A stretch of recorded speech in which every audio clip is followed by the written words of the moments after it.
Mexer nesse negocinho aqui, se fica mais alto só, mas eu não vou mexer não. Vou mexer não. Vamos lá? Seguinte, prometi, vou cumprir. Falei que final de semana vem sempre coisas, né, mais críticas para a prova. Hoje a gente vai bater um papo direto e reto sobre algo muito importante para o INEP. Sempre foi muito importante e vai continuar sendo. Hoje conversaremos sobre a toda poderosa tuberculose. Mas não sobre toda a tuberculose, porque ela é tão poderosa, mas tão poderosa que ela tem fragmentos poderosíssimos. São mais de 30 questões de tuberculose no histórico do INEP. Mais de 30 questões. Tuberculose está no top 5 de clínica médica. Cai muito. Cai muito. Até porque, né? Tuberculose cai em clínica, pode cair na pediatria, cirurgião não sabe nem o que é tuberculose, obstetra não sabe nem o que é tuberculose, nunca nem viu, não sabe nem o que é. Sabe nem o que é, tem nem noção. Mas pode aparecer na saúde coletiva, pode aparecer na medicina de família, né? Então é um tema que tem várias entradas possíveis na prova, por isso cai pra caramba. Além do que, o problema de saúde pública no Brasil, o foco do INEP é abordar as competências baseadas em diretrizes curriculares, e obviamente tuberculose é um problemaço. Tem muitas faculdades, por sinal, que tem uma disciplina de tuberculose. Veja a relevância da tuberculose na grade curricular. Então, de fato, é um tema muito importante e não vai deixar de estar presente em qualquer prova do INEP. Não vai deixar. E o detalhe é que as questões elas podem se debruçar em elementos bem distintos da doença. Tem vários compartimentos dentro da tuberculose que tem começo, meio e fim. E que a gente pode estudar especificamente. E a ideia de hoje, na sexta-feira, nessa sextada bonita, é que a gente converse especificamente dentro da tuberculose sobre tuberculose latente. Essa é a ideia. Até porque nos últimos 2 anos a gente teve algumas movimentações do Ministério da Saúde em relação a algumas recomendações. Então é muito importante que a gente amarre tudo e não reste dúvidas sobre como é que a gente lida com o cenário de tuberculose latente. Essa é a ideia da conversa. E de fato é tudo bem redondinho. É uma discussão que ela pode até ser simplificada vendo uma tabela, vendo um fluxograma. Até pode. Eu concordo com isso. E acho que toda aula que possa ser resumida no fluxograma não precisa existir. A não ser que a gente discuta falando sobre ideias, a filosofia que está por trás daquilo. Aí é outra história. Ou então, um tema pode se transformar no fluxograma, mas existem perninhas novas que surgiram, sabe? Linhas novas que surgiram, a gente fica em dúvida. Atualizou, não atualizou, mudou, não mudou, o que que faz no fim das contas? Tem um monte de recomendação. E é aí que se encaixa a tuberculose latente, né? Aí que se encaixa. Então eu acho que é muito importante a gente ter essa conversa para passar a régua em relação a qualquer dúvida sobre atualizações do tema. E para quem não tem muito claro a materialização da tuberculose latente, é fundamental entender do que se trata. O que é, afinal de contas, tuberculose latente? O que significa isso? Isso é um termo esquisito. O armário da tuberculose tem termos esquisitos, né? Começa com sintomático respiratório. Sintomático respiratório. Sintomático respiratório, na pneumologia, é uma pessoa que tem um sintoma respiratório, não é? Não é? Semanticamente é isso. Mas o Ministério da Saúde escolheu esse termo, sintomático respiratório, para denominar as pessoas que têm tosse por mais de 3 semanas, dependendo da situação, mais de 2 semanas, dependendo da situação, tempo determinado e tal, enfim. É um conceito que se presente, motiva a gente na atenção básica a investigar a tuberculose. Essa é a ideia do Ministério da Saúde. Mas não é o foco da nossa discussão hoje. O foco é a tuberculose latente. Eu lembrei do sintomático porque o termo tuberculose latente é meio esquisito, né? É meio esquisito. A gente não usa esse termo latente em outras doenças na medicina. Então isso não é tão habitual. Acabou que foi consagrado na tuberculose, mas a ideia é muito simples. Tuberculose latente é um cenário que o indivíduo não tem tuberculose doença. Não tem. Mas por alguma razão, a gente imagina que o risco daquela pessoa desenvolver tuberculose é bem maior que as outras. E basicamente porque a gente acredita que provavelmente ela teve contato com o bacilo. Isso é tuberculose latente. O risco existe. E o pensamento é, se esse risco é tão aumentado assim, será que vale a pena fazer alguma coisa para evitar que a pessoa desenvolva a doença no futuro? Esse é o raciocínio. E a resposta é, vale. Sempre que a gente definir, e você aqui, ó, você tem tuberculose latente. Meu Deus, aquela doença, não é aquela doença. Veja, é quase aquela doença. Quase. Eu tenho uma bola de cristal e eu imagino que você tem uma chance grande de desenvolver. Meu Deus, faça outra previsão, eu tenho uma chance grande de ganhar Mega Sena. Não, eu só sei da tuberculose. Então, para evitar isso, para diminuir a chance que você desenvolva tuberculose no futuro, a gente pode fazer uma coisinha aqui. Vou te dar uma receitinha para ver se a gente reduz isso. Essa é a ideia da tuberculose latente. Entendeu? Essa é a ideia. E aí, a questão é como é que a gente identifica que essa pessoa aqui tem tuberculose latente, tem risco maior de desenvolver tuberculose. Essa é a pergunta fundamental. É por isso que no manual de recomendações para tuberculose existe 2 capítulos, pasme, está separado. O pessoal da diretriz não conversa entre si, né? Tem várias partes falando tuberculose latente, mas tem uma parte específica para tratar disso, sabe? Porque isso de fato é muito importante. Tudo que a gente puder fazer para reduzir a incidência de tuberculose no Brasil é relevante. E a tuberculose latente entra nessa ideia. Ponto fundamental é entender como identificar essas pessoas. Como a gente pode bater o martelo e falar, olha, confia em mim. A chance de você desenvolver é grande, é maior que da população geral. Precisamos fazer algo. Essa é a pergunta. E o cenário que mais exige que a gente se preocupe com a possibilidade de um indivíduo ter tido contato com o bacilo e desenvolver tuberculose no futuro é, obviamente, um cenário dele morar com o inimigo. É o indivíduo que seja comunicante de alguém bacilífero para tuberculose. Esse é o cenário mais clássico da investigação de tuberculose latente.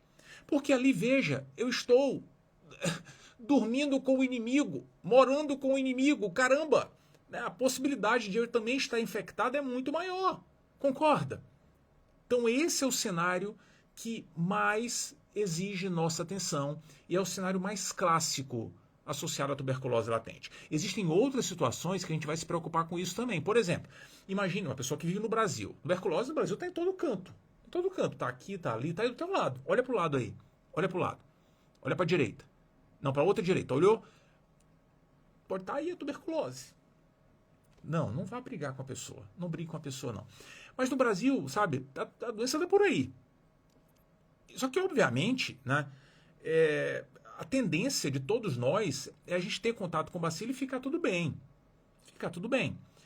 A questão de conviver com alguém em casa que tenha tuberculose bacilífera, que é a tuberculose pulmonar ou laríngea, a questão é que a gente está recebendo muita carga bacilar todos os dias. Essa que é a grande questão. É diferente da gente encontrar um bacilo ou outro pela rua por aí. É diferente. Agora, tudo muda, por exemplo, se eu for um indivíduo imunodeprimido. No imunodeprimido, a chance é um pouquinho maior, então a gente se preocupa um pouco diferente, sabe? Mas, de fato, toda a nossa concentração, toda a dedicação no estudo, principalmente imaginando os cenários mais prováveis no INEP e em qualquer outra banca, é o clássico cenário do indivíduo comunicante de bacilífero. É esse que a gente tem que ter atenção. E aí, vale a gente afinar o raciocínio. Veja. Alguém é comunicante de uma pessoa que acabou de receber o diagnóstico de tuberculose pulmonar ou laríngea, tuberculose bacilífera. Essa pessoa é comunicante, convive no mesmo ambiente. Existem 3 possibilidades. 3 para aquela pessoa. Ou ela foi infectada e tem a doença, tem tuberculose também. e precisa ser tratada. Talvez ela seja o caso índice que transmitiu para outra e tal. É uma possibilidade. Tem infecção e tem a doença, certo? Uma segunda possibilidade é que ela tenha tido contato com o bacilo, teve contato, mas não desenvolveu a doença ainda. Mas teve contato. E uma terceira possibilidade é que ela pode até ter tido contato, mas o bacilo não conseguiu de forma alguma, penetrar o corpo da pessoa. Não, sabe? Tem o corpo fechado. Aqui não entra nada, papai. Não entra nada. São 3 possibilidades. Em cada uma dessas possibilidades, a gente tem condutas diferentes. Se a pessoa tiver tido contato com o bacilo e desenvolveu tuberculose, é outra live. Pula fora daqui. Não é essa, não. É a live de diagnosticar tuberculose, tratar tuberculose doença. É tuberculose doença. Cai fora. Se a pessoa tiver corpo fechado e não teve contato com o bacilo, tá lá na casa, mas não teve contato. Ou se teve, assim, entrou por uma narina e saiu pela outra. Ah, isso é possível? Não leve a sério o que eu tô falando. Mas tu entendeste, tem corpo fechado. Essa daí, não, fique de boa. Fique de boa. Não vai ter problema nenhum, nada, a pessoa já está tratando, já com você na sua casa, vai tudo ficar bem, você não teve contato, ok. Certo? Essa pessoa daí a gente não se preocupa, se ela tiver corpo fechado. Agora tem a outra. Tem a outra pessoa, que é a pessoa que teve contato com o bacilo e a gente não sabe o que vai acontecer. Será que ela vai desenvolver doença daqui a 2 meses? Daqui a 4 meses? Daqui a 8 meses? Daqui a 10 meses? O que será que vai acontecer com ela? Entendeu? Existem essas 3 situações possíveis. 3. E o grande ponto é que sempre que a gente avaliar um comunicante de um paciente bacilífero, a gente precisa tentar identificar onde é que a pessoa está. Onde é que você está? Você é alguém que tem a doença? Você é alguém que tem corpo fechado? Ou você é alguém que teve contato de fato com o bacilo? Eu tenho certeza que isso aconteceu e você tem um risco aumentado. É isso. A avaliação de comunicante é isso. Entendeu? Sempre que a gente convocar os comunicantes, essa é a tarefa. Cara, quem que essa pessoa vai ser aqui, hein? Será que essa daqui, ela tá doente? Será que ela teve contato e a gente vai ter que fazer alguma coisa? Ou será que não, ela não teve contato, ela tá de corpo fechado? Qual será? Quem aposta aqui? Qual que vai ser o dessa pessoa? Entendeu? E aí, nessa dinâmica, a primeira coisa que a gente faz na avaliação do comunicante é checar se o comunicante não tem tuberculose doença. Essa é a primeira coisa a fazer. E como é que a gente faz isso? Opa, conversa. Ah, mas não quero conversar. Conversa. História, pergunta se tem sintoma. Primeira coisa. Radiografia pode ajudar também. Pode ajudar. A radiografia de tórax ajuda para ver se não tem lesão sugestiva e tal. Afinal de contas, é um comunicante, né? Tá cheio de bacilo na casa e tal. Então a gente avalia clinicamente a pessoa para checar se tem estigmas da tuberculose doença. Se tiver, pedir baciloscopia, seguir investigação, ver se tem necessidade de tratamento, dependendo do diagnóstico e tal. É outra história. Prioridade é isso. Se a gente não encontrar indício de tuberculose doença, aí a pergunta é: você tem corpo fechado ou você teve contato com o bacilo? A gente vai precisar definir. Porque se tiver corpo fechado, cruza os braços. Cruza os braços. Mas, se a pessoa tiver tido contato com o bacilo de fato, a gente vai ter coisa a fazer, tratar a tuberculose latente. E como é que a gente faz essa distinção? Fácil. Tu sabes como é que faz isso. Classicamente, a gente lança a mão da prova tuberculínica, ou PPD. Existe a opção também do IGRA, que é um ensaio de interferon, que é feito com análise sanguínea, dosagem de sangue, mas na maioria das unidades do Brasil a gente usa o PPD e é ele que despenca em prova. Então, tipicamente, a gente faz essa análise com PPD, prova tuberculínica. Faz para todo mundo. Faz para todo mundo. Independente da idade, independente de ter vacinado ou não ter vacinado para tuberculose, dane-se, não quero saber. Todo mundo faz PPD ou IGRA, tudo bem. Mas vamos concentrar a atenção no PPD. O ponto é, se esses testes, IGRA ou PPD, vierem alterados, isso sugere que a pessoa teve contato de fato com o bacilo, sugere que teve contato de fato, e o pensamento é, vou fazer alguma coisa para te proteger. Esse é o raciocínio. A gente lança a mão dos testes. IGRA, se vier positivo, fácil, vem lá escrito, está positivo e tal. Mas o PPD, a gente avalia pela induração. O indivíduo faz, a gente injeta, né, a tuberculina no subcutâneo do indivíduo. O indivíduo volta depois de 48, 72 horas e é feita a leitura. E a gente mede o diâmetro da induração. Se for maior ou igual a 5 milímetros, o PPD é reator. Ou positivo, chama como quiser. Uma vez sendo reator, qual é a análise? Opa! Está positiva a prova tuberculínica, você provavelmente teve contato com o bacilo, você tem tuberculose latente, porque doença você não tem. Eu já sei que você não tem doença. Mas pode ser que no futuro você desenvolva tuberculose e por isso a gente vai tratar a tuberculose latente. A gente vai fazer algo, vou te passar uma receitinha para diminuir o risco de desenvolver a doença. É isso. Esse é o raciocínio.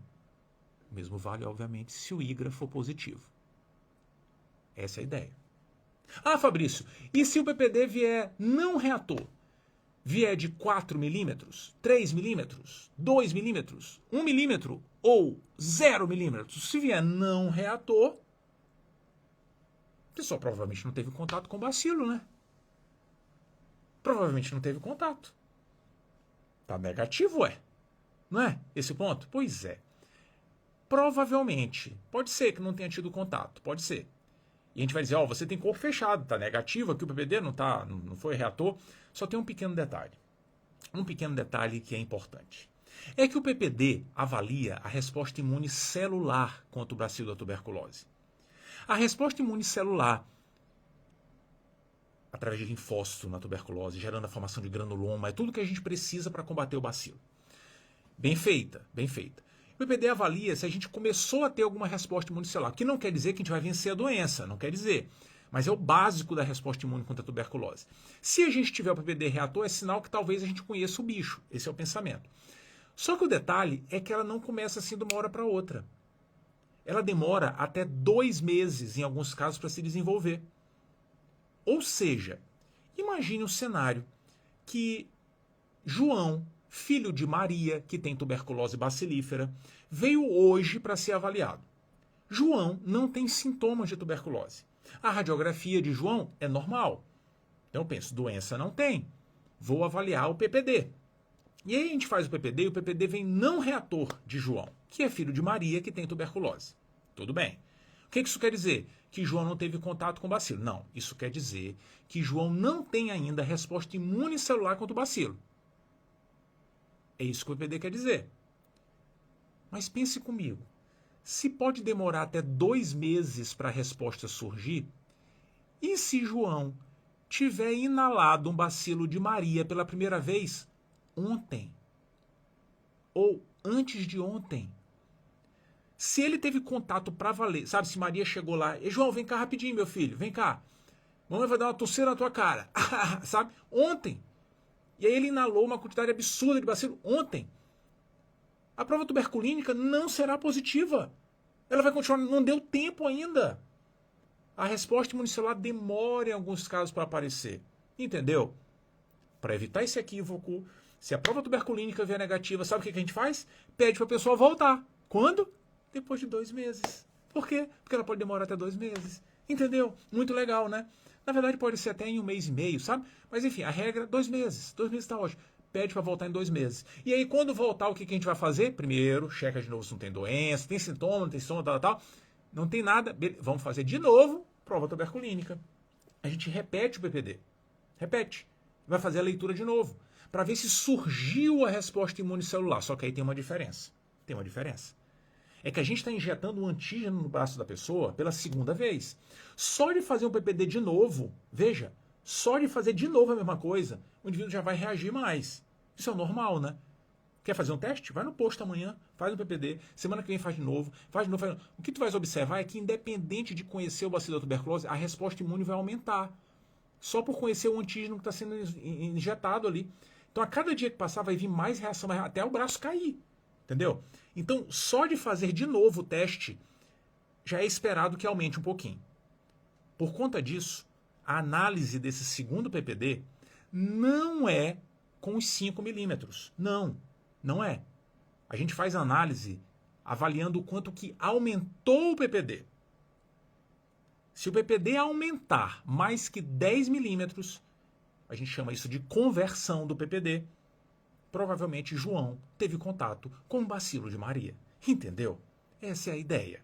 Ou seja, o PPD de João no começo foi 2. Foi negativo.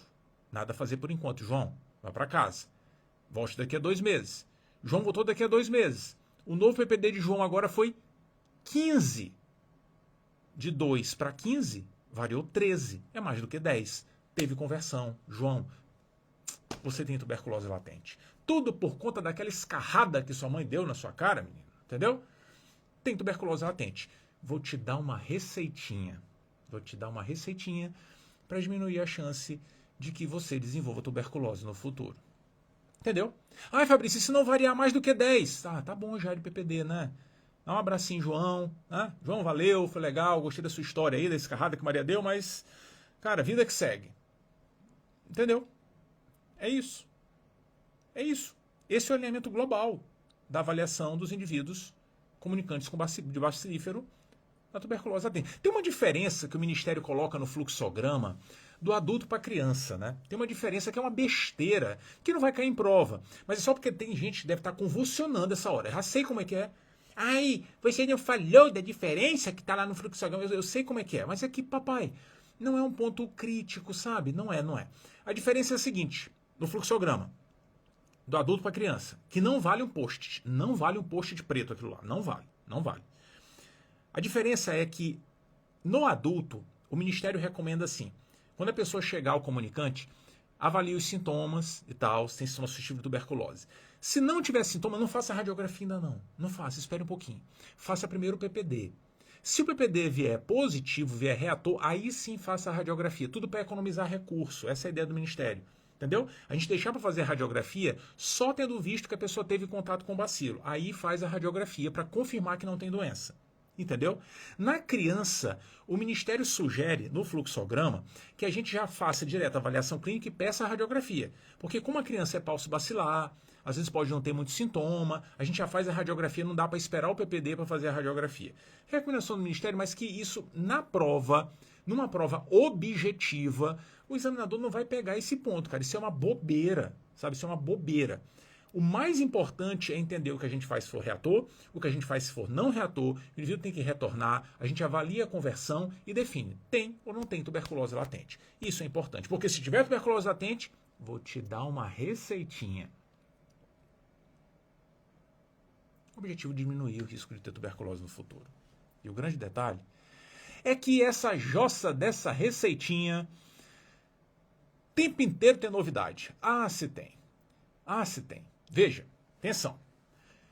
Atualmente existem trocentos esquemas possíveis na prescrição de algo a fazer na tuberculose latente. Trocentos esquemas possíveis. Não se estresse.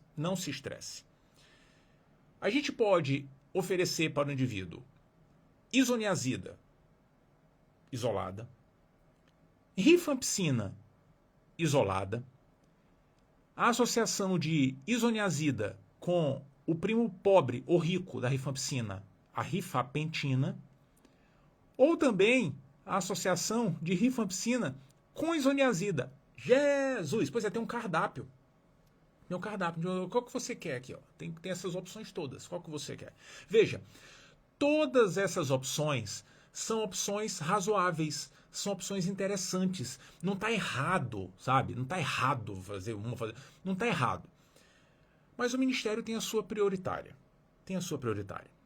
A recomendação do Ministério é que a gente prioritariamente considere ofertar na receitinha da tuberculose latente a associação de isoniazida com rifapentina, a prima pobre ou rica da rifampicina.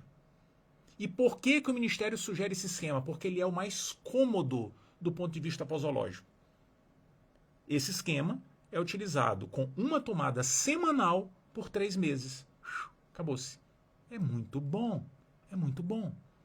É diferente, por exemplo, do esquema com rifampicina, do esquema com isoniazida. O esquema com rifampicina, o esquema clássico, é com uma tomada diária por 4 meses. O esquema com isoniazida É uma loucura o esquema com isoniazida. Essa é uma bagunça. O esquema com isoniazida, classicamente, historicamente na medicina, era feito por 6 meses, uma tomada diária por 6 meses. A Organização Mundial de Saúde, por sinal, recomenda esse esquema, né? O Ministério da Saúde adotava isso. Há uns anos atrás, o Ministério mudou, falou assim, ó, esse negócio de 6 meses aí, cara, sei não, viu?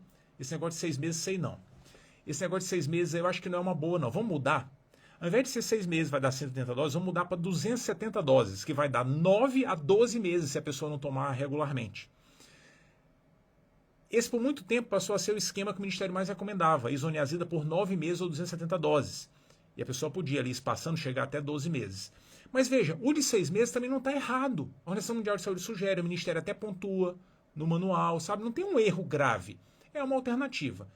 Mas estava tão bagunçado que foi bom chegar à associação de isoniazida com rifampicina, uma comunidade posológica maior, e passou a ser o esquema preferencial. Ponto quase final. É que recentemente a gente passou a ter uma opção com uma recomendação forte do Ministério para crianças piquititinhas. Coitada das crianças piquititinhas, né? É que as crianças piquititinhas podem ter dificuldade de ingerir comprimido, não pode? Pois é. Então, criança com menos de 10 anos, isso pode acontecer. E aí, para essas crianças, existe uma formulação de rifampicina com isoniazida, digerível, sabe? Que facilita a ingesta de crianças que não consigam deglutir. A proposta é que se a criança tiver de 4 a 25 quilos, essa formulação possa ser dada, rifampicina com isoniazida, com tomadas diárias, não é tomada semanal, por 3 meses. O tempo de duração é parecido com isoniazida e rifampicina. O que muda é a tomada, que é diária. Entendeu? Se tiver de 4 a 25 quilos, faz isso. Legal, não é? Pois é. O mais legal é a pergunta assim, tá? E se tiver menos de 4 quilos? O que faz? Se tiver menos de 4 quilos, a sugestão do Ministério da Saúde, e veja, não consegue, né, deglutir, certamente a criança muito pequenininha, é que a gente use rifampicina. Porque a rifampicina tem uma forma que não é cápsula, comprimido, e a criança consegue tomar com facilidade. Vai fazer uma criança com um comprimido, entendeu? Então a rifampicina é o esquema preferencial para as crianças hiperpiquititinhas, muito por conta da forma de usar o fármaco. Então veja que a gente tem várias alternativas e elas vão se adaptando ao perfil do indivíduo. Esse esquema com rifampicina e isoniazida é para as crianças que não conseguem digerir, deglutir comprimido. Entendeu? Simples assim. Sou hiperpiquititinha e rifampicina. E aí isso é muito legal, porque nos motiva a lembrar de uma outra mudança de recomendação do Ministério da Saúde, que não tem a ver com tuberculose latente, mas tem a ver com profilaxia da tuberculose. É uma coisa separada, né? Tuberculose latente eu tive contato com bacilo, você sabe que eu tive contato, faça algo para me proteger. Mas existe um cenário em que a pessoa, não sei se ela teve contato, eu não sei se ela teve contato, mas eu estou preocupado. Eu estou preocupado e é uma pessoa que está muito desprotegida. É o tal do recém-nascido de mãe bacilífera. O menino acabou de nascer. Filho de Maria, que escarrou na cara de João, acabou de nascer agora. Maria está lá bacilífera e, coitada, a criança vai amamentar e tal, né? E tudo bem que Maria vai usar máscara, enfim. Mas, cara, tá ali na lata. Contato e bacilo espalhado pela casa toda e tal, sabe? Então, assim, a criança piquititinha, risco elevadíssimo de formas graves de tuberculose. Ah, mas vacinou com o BCG, vai vacinar quando o BCG logo que nascer. Cara, a BCG vai demorar para dar algum tipo de proteção. O que a gente faz? O que a gente faz nesse cenário? Esse é um ponto importante. É um ponto importante porque historicamente existia uma recomendação do Ministério e ela mudou no ano passado. E mudou de uma forma muito simples, muito simples. Qual é a ideia para o recém-nascido de mãe bacilífera, tuberculose pulmonar ou laríngea? A ideia é, pode amamentar, dependendo das condições maternas, a mãe vai usar máscara e tal, tudo bem. Mas a criança precisa de uma proteção extra. A gente precisa proteger para valer. Por conta disso, a gente não vacina a criança logo que nasce com BCG, não vacina, e logo que nasce oferta rifampicina. E por que tem que ser rifampicina? Porque o menino não sabe tomar, não sabe nem mamar, não sabe nem mamar. Nem mamar sabe. Vai engolir comprimido? É impossível. Então, rifampicina, que é o mesmo esquema que a gente usa para as crianças hiperpiquititinhas com menos de 4 quilos. Entendeu? Fácil, né? Rifampicina. E aí vai usar a rifampicina por 4 meses, que é o período recomendado de uso da rifampicina padrão, e depois desses 4 meses, aí sim a gente vacina com a BCG. E o objetivo da vacina é que caso a criança tenha contato com o bacilo em outro ambiente, sabe? Com, sei lá, Mariana, que é irmã de Maria, que está com tuberculose também, vai desenvolver daqui a 2 meses a doença, vai ter contato com a criança. Caso ela tenha contato de novo com o bacilo, ela está protegida da sua mais grave. Por isso que a gente vacina. A rifampicina vai ajudar naquele período inicial. Entendeu? Então essa é a sugestão do Ministério. Filho de mãe bacilífera, rifampicina 4 meses e depois vacina BCG. E o PPD? O PPD tem mais é que se lascar.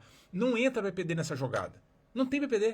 E PPD? Não precisa. Antigamente precisava. Agora não precisa mais. Então atenção, porque esse é um cenário importante, com mudança de recomendação, mas não é tuberculose latente. Isso é profilaxia. Não é tuberculose latente. Profilaxia. Mas é legal porque observar esse cenário, que a gente considera fazer algo sem o PPD, motiva lembrar que existem alguns cenários de tuberculose latente que talvez a gente não use o PPD, talvez a gente não tenha o comunicante, cenários diferentes. Tudo que a gente conversou até agora envolve necessariamente um comunicante bacilífero. Mas tem situações, cara, que a gente vai ter que pensar 2 vezes, porque a pessoa mora no Brasil e porque a pessoa pode ter alguma condição clínica que facilite muito que ela desenvolva tuberculose. É que existe uma série de situações na vida que podem diminuir a resposta imune celular de um indivíduo. A diminuição da resposta imune celular do indivíduo aumenta o risco da pessoa ter tuberculose num país que tenha muita tuberculose. É simples assim. Entendeu? E aí tem 2 cenários muito importantes para a prova e para a vida também, que a gente precisa arredondar. 2. 1. Pessoas vivendo com HIV. O HIV é talvez o exemplo mais clássico de um cenário que abala a resposta imune celular. Risco aumentadíssimo de desenvolver tuberculose. A gente precisa amarrar o que se faz com o indivíduo com HIV. E outro é o indivíduo que vai usar um agente biológico, principalmente os anti-TNF. Tratamento de uma série de doenças, né, imunomediadas e tal. Esses 2 cenários precisam ficar muito redondinhos. Esses 2 cenários são diferentes da questão do comunicante bacilífero. Por quê? Porque essas pessoas naturalmente já têm um risco maior de desenvolver a doença. Por isso é diferente. Veja, por exemplo, um indivíduo vivendo com HIV. O indivíduo vivendo com HIV tem um risco muito aumentado. Por isso, com o menor indício de que a pessoa tenha risco de ter tido contato com o bacilo, a gente já vai fazer alguma coisa. Entendeu o ponto? Veja, qualquer indício. Qualquer indício. No indivíduo imunocompetente, ele tem que ter um comunicante e fazer o PPD e o PPD ser reator. No HIV, qualquer indício. Explico. Se o indivíduo com HIV tiver um comunicante bacílico, tem que dar receitinha. Se o indivíduo com HIV tiver PPD alguma vez na vida reator, independente de ter comunicante bacílico, tem que dar uma receitinha.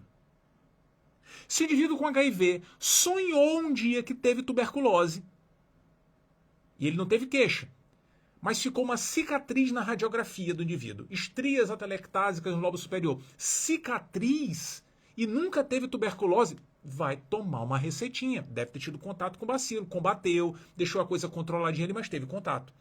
Ao pequeno indício, vai ganhar uma receitinha. Entendeu? Viu que louco isso? Pode ser se a pessoa tem um comunicante bacilífero, pode ser se tem um PPD reator alguma vez na vida e nunca tratou. Esse PPD é assim, a pessoa enfia a mão no bolso e fala assim, doutor, peraí, tem uma coisa no meu bolso aqui. Tem uma coisa aqui no meu bolso. Peraí, é um papel. O que é isso? Aí ela abre, olha, doutor, é um PPD, reator. Nossa, eu fiz isso aqui há 3 anos atrás. Eu não tratei, não. Não tratei, não. História de PPD reator agora, mais de 5 milímetros, maior igual a 5 milímetros, vai tratar a tuberculose latente, vai ganhar receitinha, entendeu? Cicatriz radiográfica que nunca tratou tuberculose, vai ganhar receitinha. Ao menor indício, a gente trata. E trata como? Esquema preferencial. Rifapentina mais isoniazida, dose semanal por 3 meses. Acabou-se. Entendeu? Isso é muito importante. No HIV, o sarrafo é muito mais baixo porque o risco é muito pronunciado. Por sinal, nos últimos anos, o Ministério acrescentou uma indicação a mais nos indivíduos vivendo com HIV. É que se o CD4 estiver muito baixo, menor que 350, o risco de haver tuberculose no Brasil, que é um país que tem tuberculose por tudo que é canto, passa a ser maior. Então, CD4 menor que 350 é indicação de profilaxia primária para tuberculose. Assim como a gente faz para pneumocistose menor que 200, neurotoxoplasmose menor que 100, micobacteriose atípica menor que 50. Para tuberculose, CD4 menor que 350. Se o indivíduo nunca tratou, vai tratar tuberculose latente, vai ganhar receitinha. Entendeu? Essas são as 4 recomendações do HIV que diferem do indivíduo comunicante bacilífero. Diferem. Legal, né? Muito legal. E o raciocínio similar a gente usa para os indivíduos que vão utilizar agente biológico, principalmente anti-TNF, lembrando que corticoide também está na jogada. Pessoas que usam corticoide, 15 mg dia, dose equivalente, né, 15 mg de prednisona por 1 mês ou mais, mesma ideia. Vai ter que usar isso? Ih, cara. Seguinte, esses remédios aí podem aumentar o risco de você desenvolver tuberculose, porque dão uma balançada na resposta imune celular.